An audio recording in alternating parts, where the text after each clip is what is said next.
Guys, welcome. It's normal again. Can you believe it? 44 days since we last saw Itiskilai. That's a guy. Hey. 44 days. Really, Magakora winning calling knockout for a Pirates. Yeah. It's 44 days ago. 6th of December. Wow. Lokusho ukuthi iLontuza iAfcon ibesiphethe mas. I know besiphethe. We're only realizing now how much we missed it. I can imagine Mark had to wake up early in the morning doing that sunrise. So he was sunrising Tina Besivala. Mark, it's been a great one though. Today we officially close AFCON. Yeah, again, it was an enthralling ride. It was an enthralling ride. I think in terms of AFCON, it was the best I've experienced. And no disrespect to 96, but this, in terms of a football, I've been watching since 96. And this one, for me, has to top every single one. Despite all the drama, this was one of, if not the best AFCON that I've experienced. Ooh, that's a tough one. Doggy, the best AFCON you've ever watched?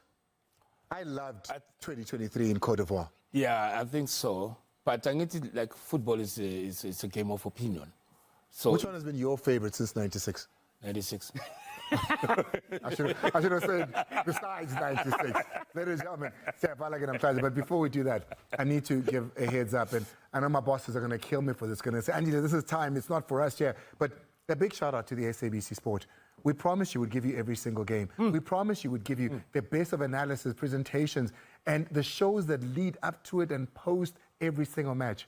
And we delivered on that. To every single person who worked on it, to the bosses that encouraged us to do so. And, well, there was a fire beneath us, really, all the way from the GCAO, Nomsa Chabiri at the top, to the GM of sport, Kelezo Totlanyu, and, of course, the man who rides with us as the exact man who pushes our buttons. We call him Boss Man, Orapeleng Terry. Really appreciate every single one of you, the executive producer and the producers that came with it. So now, forward to what's to come this season. In order to do so, we've got news, we've got Vic as well. He's the most wanted person in South Africa today.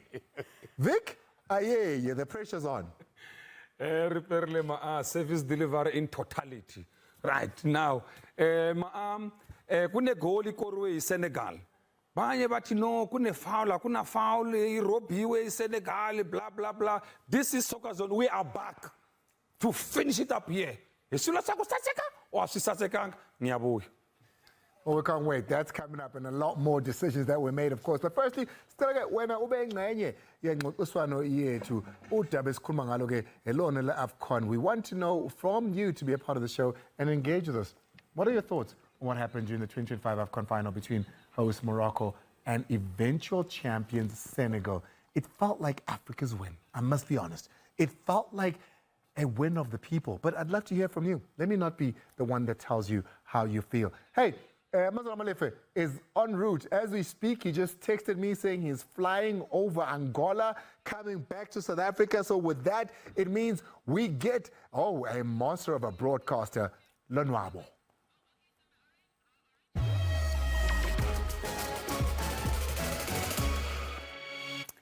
Nkosi Andile, Mark used the word enthralling to describe the AFCON. I'm just going to say it's pity all the way. But here's something positive that came from the AFCON 2025. Umphathiswa wezemidlalo Gaten McKenzie, umongameli weSAFA Dr. Danny Jordan, as well as the president of FIFA Gianni Infantino, making an important announcement. They'll be opening development offices, FIFA development offices, the second one on the continent. The first one out in Rabat. The next one will be opened in Sandton. So on the sidelines of the AFCON, action on the pitch, action off the pitch, and this is what transpired.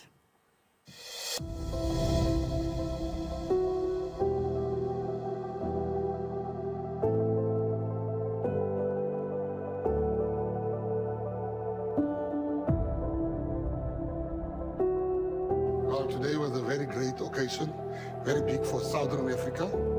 We've been working behind the scenes very hard to make sure that we have a proper office. FIFA's regional office is in South Africa, and it's an iconic building, and we've been working on it. It's now happening. We've signed with the president of FIFA and myself that the offices is now going to come to South Africa. It's going to be housed in South Africa, serving 14 countries including South Africa, around South Africa, the whole Southern African region. This is massive. This is big for our country. But this is what I said at the beginning. We are taking our rightful place. South Africa is standing up. Southern Africa is standing up. We will must thank Morocco for always making sure that they stand in the gap. But we are here now. We are taking our rightful place as the older brother. The minister discussed with FIFA how we can work together to elevate the office in South Africa, because South Africa hosts the FIFA office and the renders is equal. Morocco is in the north of Africa. We are in the southern part of Africa, and we hope that we'll see all the services rendered from the southern part of Africa and from the northern part of Africa. But this is just amazing. Well, that is only the beginning. You know, we want to make sure that having the FIFA officers there, as you know, we have said we are going to go for the African Cup of Nations in 2028. As we've said, we are going to go for the Women's World Cup, the first World Cup, Women's World Cup on African soil. South Africa is going to go for it. So I'm mentioning all of that to say there's so many development programs happening with FIFA. And FIFA is really plowing back in communities. But now it will happen from a centralized place, transparently, where everybody would see, and we will have a say in it. Our football is really gone from place to the opening game. It's a repeat, and it's an iconic World Cup. It's an iconic stadium in Mexico. It is the stadium where Pelé won a World Cup. It's the stadium where Maradona won a World Cup. And it will be a stadium where Ron Williams won a World Cup as the captain of Bafana Bafana. No, tonight is a big one, but I must first just thank the president of FIFA for, listening to our pleas. Firstly, I want to thank him. And secondly, tonight, we're going to the Lion Park. The Lions are going to fight tonight, but I want to say two things. First, Morocco, take a bow. You have delivered the most splendid African Cup of Nations. We are so proud what Moroccans have done. And it has never, no African country, including South Africa, has ever delivered the African Cup of Nations like this one. And we must be honest, we must not be jealous. We must be honest. Morocco, you've done well. But tonight, I'm going not with the Atlas Lions, I'm going with the Terraca Lions.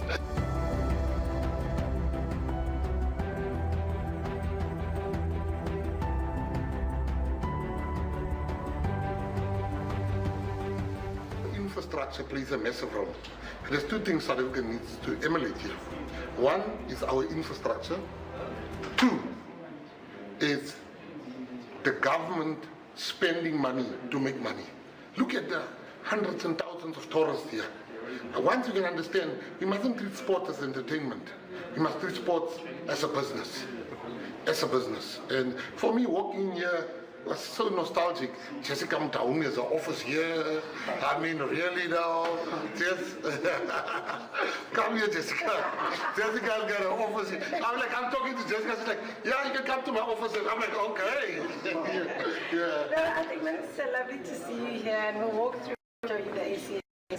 But I think what the minister says about Morocco and infrastructure and the fact that football is a business, and if governments start understanding the impact that the game can have, not just in fixing infrastructure, but also in bringing in tourism, bringing in the money, bringing in investment from sponsors, I think collaboration with football and government is very, very key. And I look forward to engaging with you further. And I think for us as ACA, with other governments, to say sport can really change your country and in a big way, particularly if government participates.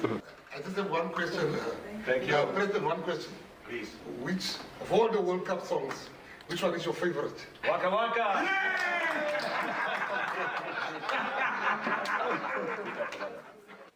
Orlando Pirates have confirmed the loan move for striker Tshegofatso Mabasa to Stellenbosch. He goes to the Winelands. So after 9 appearances across all competitions for Ezimnyama Ngenkani, he scored 4 goals and an assist. Kumbule, he's also chasing that record that was set by Utso Vilakazi, 58 goals, and Mabasa is just 8 goals away. Mark. Yeah, I'm a little sad because I feel strikers should always own records. And so, yes, he's done beautifully. And congratulations to him. He's held that record for a long time. I was looking forward to seeing Mabasa break that record. Unfortunately, that's been delayed slightly. We don't know if he'll actually return to Pirates. We'll see. But when you look at his record at Pirates, 9 games, he still scored 4 goals. And we say 9 games, but he didn't play full games. He's only played 402 minutes in total. So that's literally, when you look at the minutes played, it boils down to a goal per game. So he's still a prolific goal scorer. A prolific goal scorer indeed. Some activity happening in Naturena. We're all excited that local football is back. So one of our journalists, Benjamin Lushoro, was out at Naturena. And one of the questions, obviously, the journalists will ask is, will Kaizer Chiefs be making any signings during this transfer window? The co-coach, Cedric Kaze, saying that we will not be making any panic buys at the moment. I'm very happy with the squad that we have. We signed practically 12 players at the beginning of the season, and as I said, the struggles that we had in the pre-season, which didn't put especially the new players into very good conditions to play or to understand how we want to play. Now we have had time to rectify that, and we're pretty sure that we're gonna see more quality from everyone, especially from the new players. And as well, January it's a tricky period. You need to be careful how you sign players, and I'm not saying as well that we not sign any player. We are looking if there is an opportunity that we can get, we'll go get it. The period is ending by the end of the month, but as well the players that we have now we know that they will compete very well. Ahead of the new season, Amakosi made 12 signings, but if you look at their nearest competitors on the Betway Premiership standings, Mamelodi Sundowns, Orlando Pirates, Kukune United, Mtungwa, all making signings during this January transfer window. Utulile in Togi, I must add to that. You got a Kaizer Chiefs that's only scored 13 goals, conceded 6, right? Yeah. The competitors she speaks of, Sundowns have scored 22. They've scored 2 just tonight. Yeah. Right? And the match is still ongoing. So one would have expected at least that we see something up front there with Chiefs with 13 matches and 13 goals scored, not near its competitors chasing for the league. They've said, no, we're fine. I think Andile, they've looked at what they have in store now, vis-a-vis what you're telling me or saying now, because players like Morris is still there, Agaga Hambi. So then why then bring an extra baggage where else there are other players that have been signed, like you just said, with Basane 12, and then so the current players that are there and those who are not given the chance or opportunity, probably this is the time now to work with them because they're already within the system. Now they bring another striker, another midfielder, another defender. It's going to take them another 3 months for them to adjust. So I would like to believe that probably that's the reason behind the whole thing. Well, all of these stories and more you can catch on sabcsport.com. Our credible journalists always chasing the stories, and that's where you can find them. Oh, Lonabo. Oh, Mamiso. Listen, Lonabo, when she started here a couple of years back, she was a nervous wreck. Look at her now. An absolute professional. Love it, and I love you. It was so great having you. Thank you so much, Lonabo Misule. Let's go to the MVP now. Hey, Ketom Tanda Jongo faced 3 players who lit up the Africa Cup of Nations. Which one are you going with?